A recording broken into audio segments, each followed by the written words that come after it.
Hey everybody, we are finishing up another enclosed trailer rig build. So I kind of wanted to go over that with you, show you what is in there, and do a little more detail explanation on some things that maybe can help you guys. So stay tuned for that, coming up next.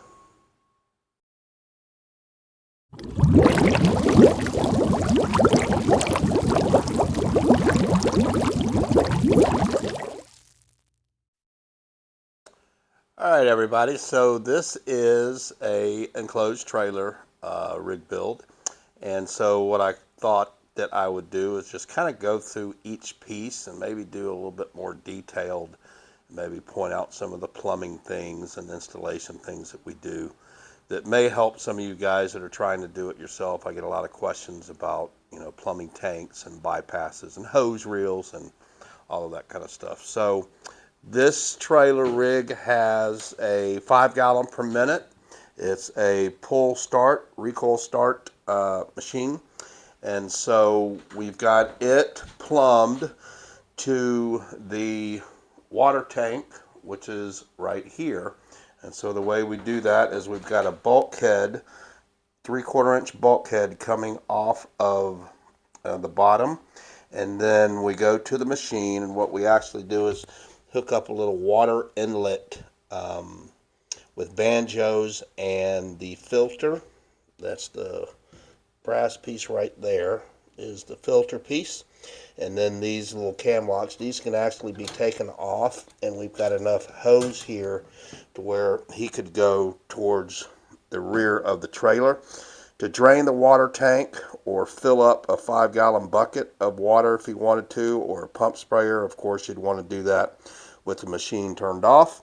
And then you can easily put it back in. It could also be an emergency eye wash station or something. Just anyway, if you got water in the tank and you disconnect it there, then you can drain the tank, or like I said, fill up a 5 gallon bucket.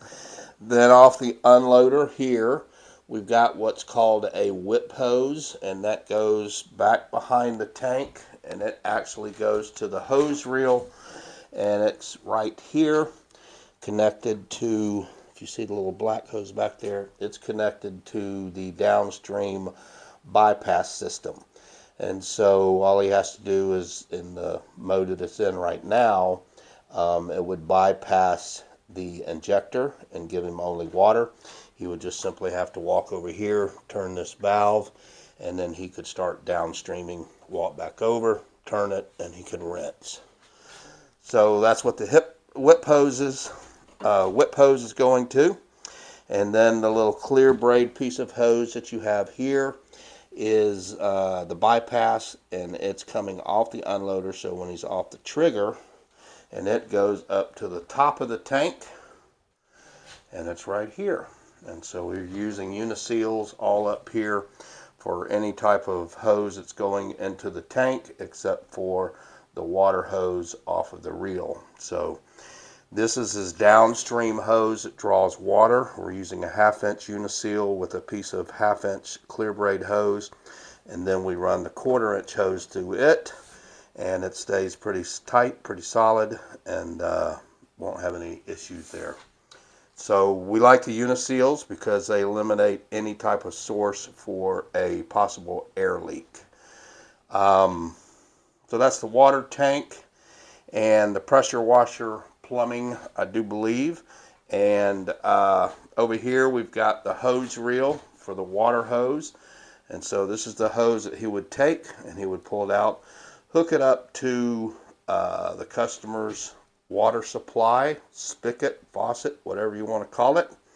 He also has an extra 50-foot hose over here in case he ever needs it. And so when the water comes in, you turn it on, it simply comes through the hose into the reel, out of the swivel into the tank.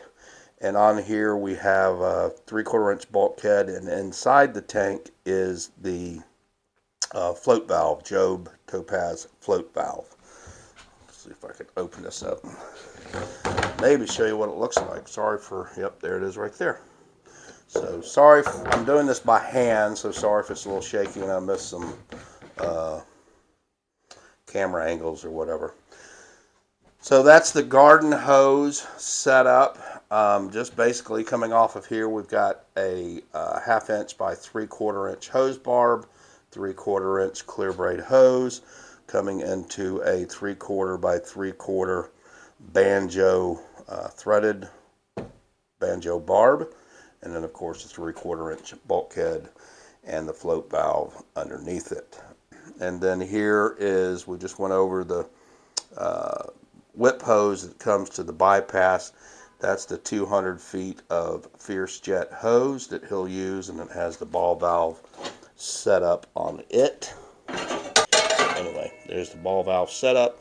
It's got the swivel so his hose won't keep kinking up or getting twisted or whatever. And then we have the plug going out that he can hook up to his guns, things of that nature. Okay, so that's pretty much the pressure washer.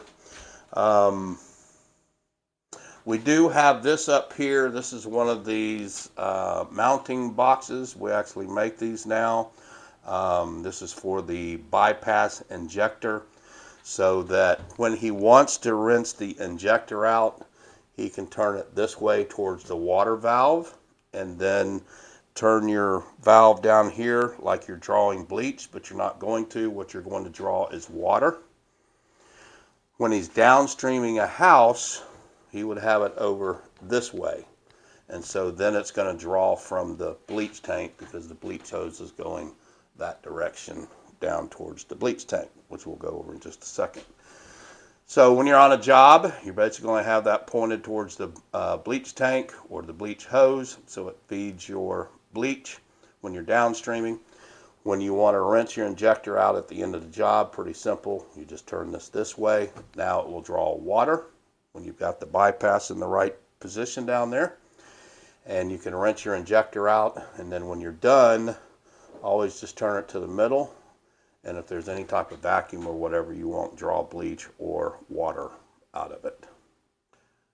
Next, guys, he's got the Kingslinger soft wash system, and we actually have the drain kit installed already for him.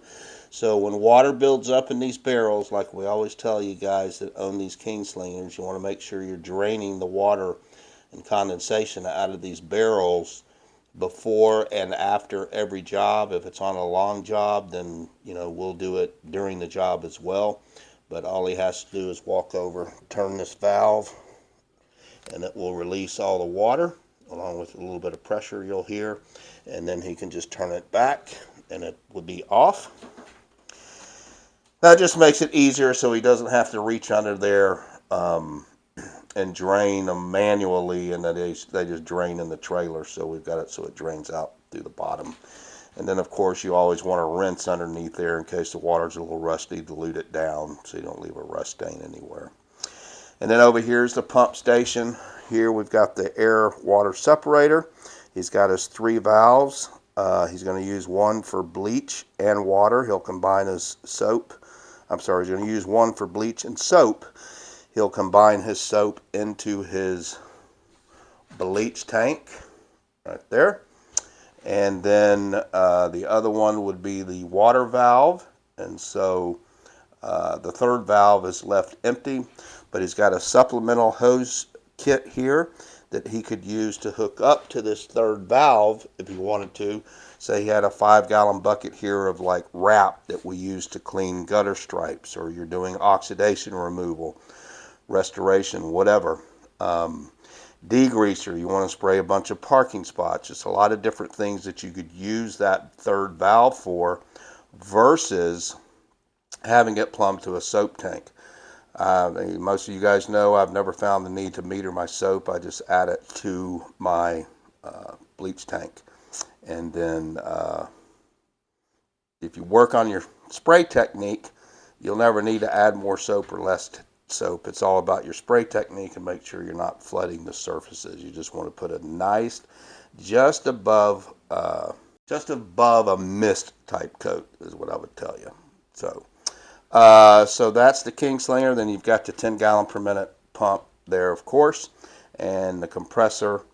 The little hose on the back here is what goes from the unloader gauges or whatever over here that sends the air towards this tsunami water air separator. So you've got this little toggle switch right here that you can turn air off and on to the pump. Okay, and so all the plumbing is running up above. We don't have anything on the floor, so you're not going to trip over anything. You've got one bleach, you've got one water hose. They're all coming, one's coming to the bleach tank, the other's going up above, over, down to the water tank. And then we've also got the downstream injector bypass hose coming to the bleach tank. Again, we've got the uniseals on everything up here. And these are just awesome because, again, one of the biggest issues with any type of soft wash system is that you can have air leaks. And so this just eliminates the possibility for a air leak at a bulkhead.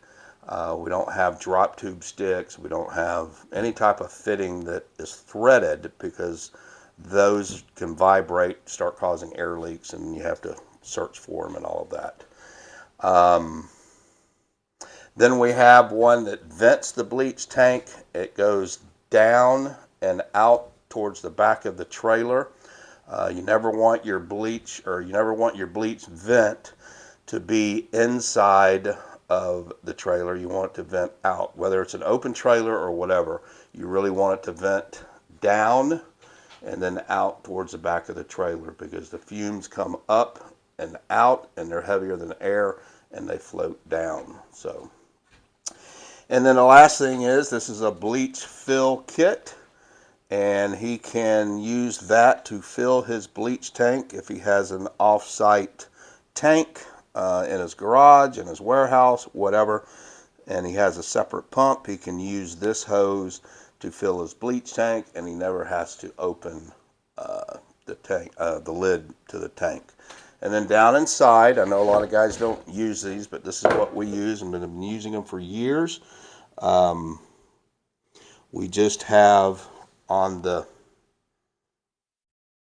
hose, we don't use any type of filtration filters. I think they block the flow, so we have a stick of PVC that goes up, and then we use a little PVC 45, and that keeps the PVC pipe from sliding off, and all of that keeps it weighted down in the tank. So you don't have issues with using anything metal inside the tank, and works really well. Been using it, doing it this way for a couple of years, and no issues. As long as you're keeping your tank maintained, if you've got an outdoor or an open rig, you know, you may want to rinse your tank out every now and then, but as long as you're not opening this lid to fill your bleach and leaving it open and losing the lid, then you're not going to get stuff inside there. And so we just never have had the need for a filter on them. And then over here, he's got a surface cleaner, 20-inch BE floater. He's got his downstream gun that comes with, that has a 5 gallon per minute J-rod nozzles on it, a couple of extension wands, the gun that came with the pressure washer, all his manuals. He also purchased a spare flow jet pump just in case he ever runs into a situation where he needs one. He got an extra 50 foot of hose with the pressure washer, and then he's got, like I said before, more garden hose, 2 manifolds for the Kingslinger in case those happen to crack. He's got backups for that and can keep running.